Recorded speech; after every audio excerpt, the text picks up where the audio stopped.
We're going to start by, from the main screen, arrow forward.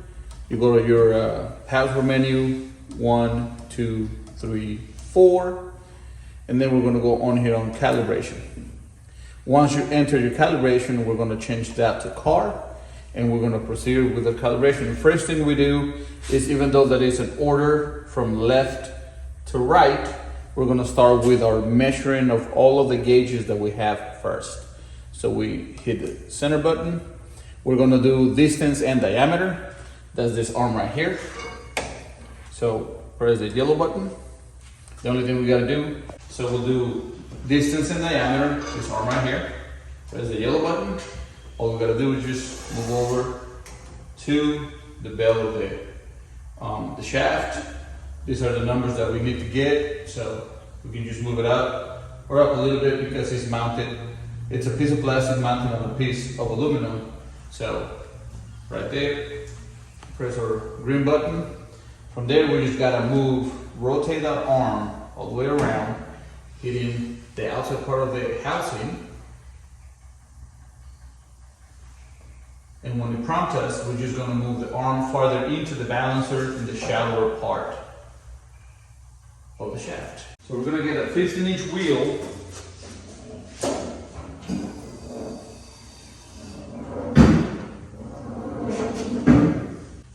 Coming in here.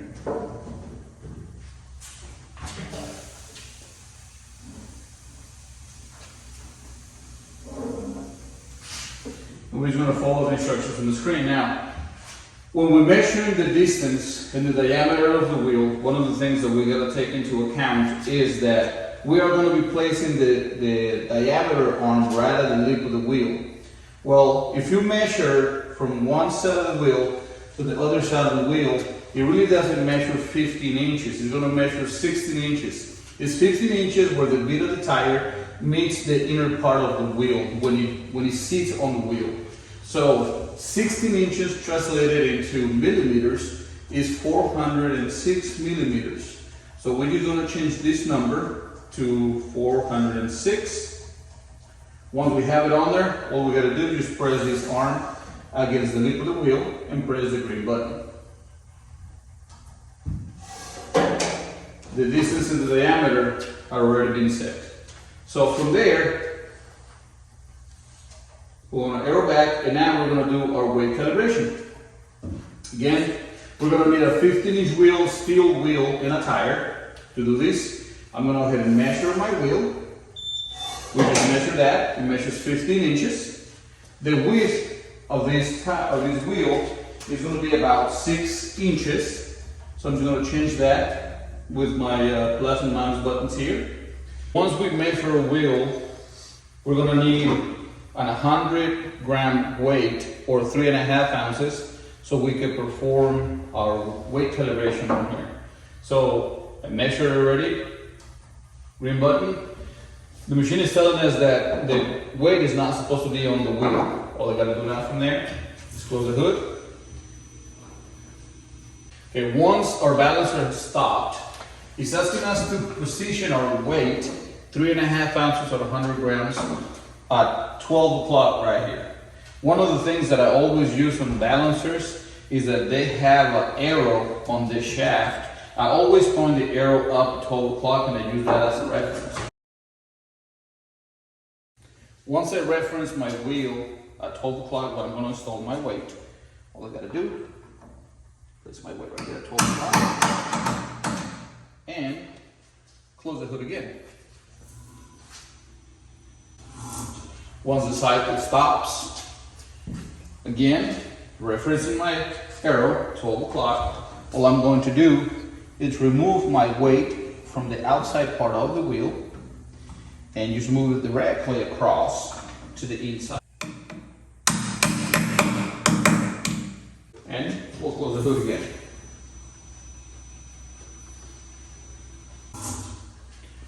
Once we have a check mark on the screen, only thing I gotta do, and I always do it, position your weight again at 12 o'clock, green arrow, and we're done with this.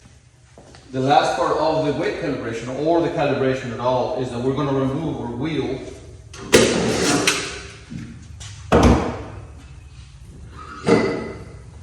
from the shaft.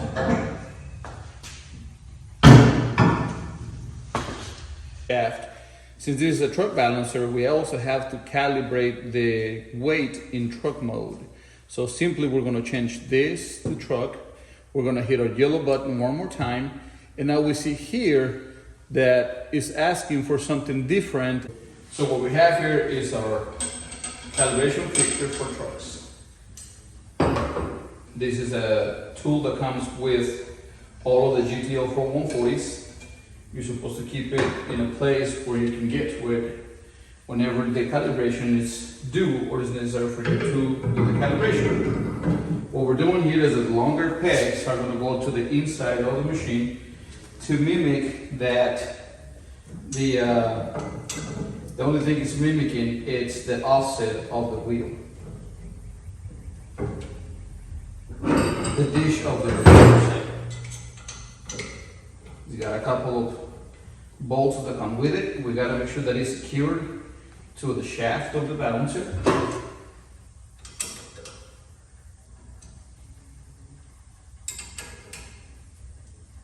Now, if we see here on the screen, we have a picture of our calibration fixture, and it also showing the little X on that weight, and this is the weight we have that comes with this fixture. So we want to make sure that before we start or on the first spin, this weight is not added to the calibration fixture. The fixture has been installed, so all we got to do here, I don't have to take any measurements. Click button, close the hood.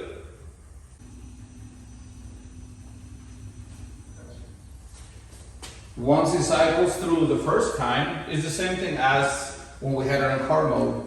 It's going to ask us to place our calibration fixture at 12 o'clock and make sure that we install our weight on the outside. From there, close the hood. Cycle's done. Move again our calibration fixture to the top at 12 o'clock and just replace the outside weight to the inside part of the fixture. Close the hood.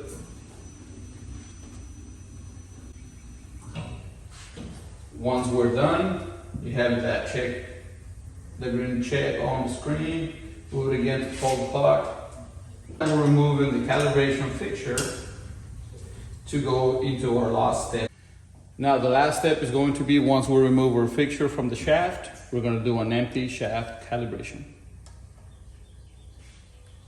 Once we're done with our calibration on the weight for cars and trucks, we want to make sure that we always do an empty shaft calibration, because what that does is that it zeroes out the pieces. When you put an assembly on there, it gives you the right measurements.